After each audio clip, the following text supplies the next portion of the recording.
Alors nous allons d'abord démontrer le théorème de la moyenne qui nous dit que si f est continu, donc cette fonction f continue sur un intervalle AB, alors il existe un petit c appartenant à l'intervalle donc AB tel que l'intégrale définie entre a et b de f de x dx est égale à f de c fois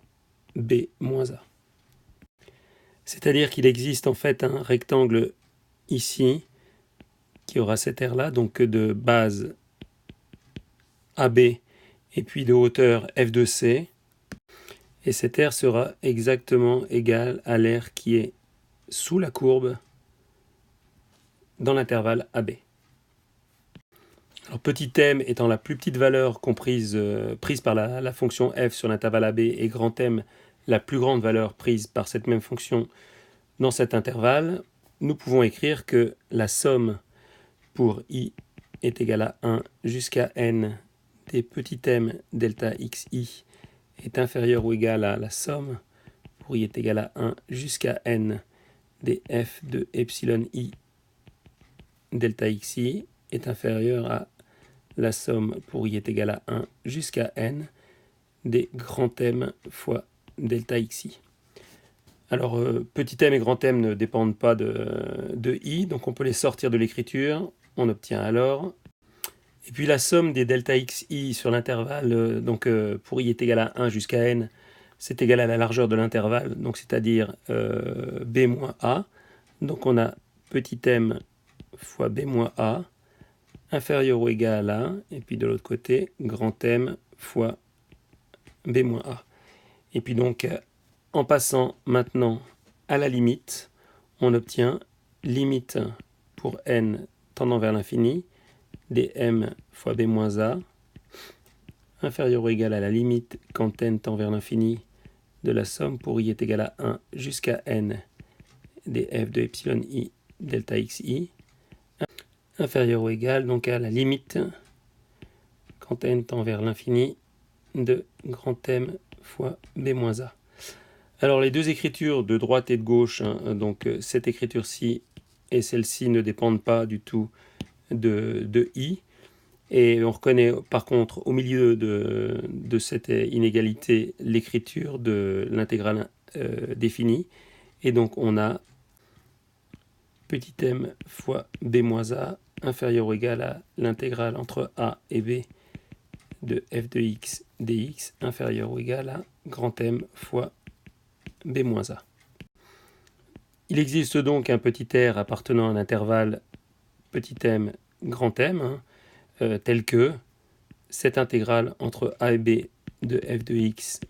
dx va être égale à ce petit r fois b moins a. Donc il existe une valeur entre a et b, entre petit m et grand M ici, qui va nous permettre d'avoir une aire exactement égale à l'aire qui est sous la courbe. Et donc, en utilisant le théorème de la valeur intermédiaire, on peut conclure qu'il existe un petit c appartenant à l'intervalle AB, comme la fonction f est continue sur cet intervalle AB, tel que l'intégrale entre a et b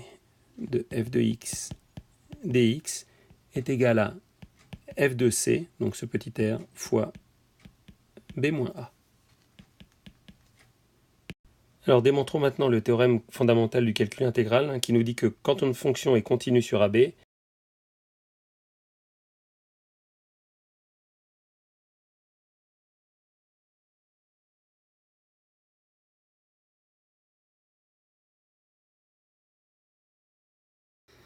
il s'agit donc de montrer que grand f' est égal à petit f de x. Alors si on repart de la définition de la dérivée, on a f' de x est égal à la limite quand h tend vers 0 de grand f de x plus h moins grand f de x divisé par h. Alors calculons grand f de x plus h moins grand f de x en utilisant donc la définition ici, ce qu'on sait pour grand f de x. On a alors donc ici l'intégrale entre a et x plus h de f de t dt moins l'intégrale entre a et x de f de t dt. On peut permuter les bornes de cette intégrale et donc on change le signe et on obtient que c'est l'intégrale entre a et x plus h de f de t dt plus l'intégrale entre x et a de f de t dt. On peut regrouper ces deux intégrales, puisque si on prend celle-ci en premier, elle va de x à a, puis de a à x plus h. Et donc on a que cette expression est égale à l'intégrale entre x et x plus h de f de t dt. Alors si on repart à l'écriture de la dérivée, donc on a f' de x, c'est égal à la limite quand h tend vers 0 de 1 sur h fois l'intégrale entre x et x plus h de f de t dt. Alors si on applique maintenant le théorème de la moyenne qu'on a vu précédemment, on sait qu'il existe un petit c appartenant à l'intervalle x plus h, tel que l'intégrale entre x et x plus h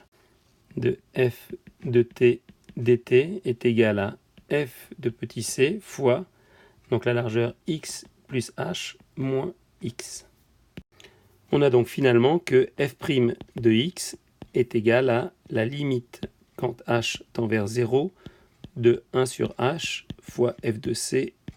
fois h. Ou encore limite quand h tend vers 0 de f de c. Mais si h tend vers 0, alors dans un intervalle x plus h, on a un petit c. Si h tend vers 0, alors cet intervalle a tendance à se réduire de plus en plus et finalement c à se confondre avec petit x. Et donc on a que ceci est égal à f de x. On a donc démontré que la dérivée de grand f' de x est égale à f de x, et donc que grand f de x est bien une primitive de petit f sur l'intervalle AB. Finissons par démontrer le théorème de Leibniz, qui nous dit que pour calculer une intégrale entre a et b de f de x dx, il suffit de prendre la valeur de la primitive en b et de lui soustraire la valeur de la primitive en a. Alors soit grand f une primitive de petit f, alors phi de x qui est égal à l'intégrale entre a et x de f de t dt est aussi une primitive de petit f, et comme on sait que deux primitives diffèrent uniquement d'une constante, on a f de x est égal à phi de x plus petit c. Alors si on calcule grand f de b moins grand f de a, on a que c'est égal à grand phi de b plus c moins grand phi de a moins c. C'est donc égal à grand phi de b moins grand phi de a. Et si on reprend les écritures, donc c'est de a à b de f de t dt moins l'intégrale entre a et a de f de t dt. Or, on sait que cette intégrale est égale à 0, et donc on a entre a et b de f de t dt.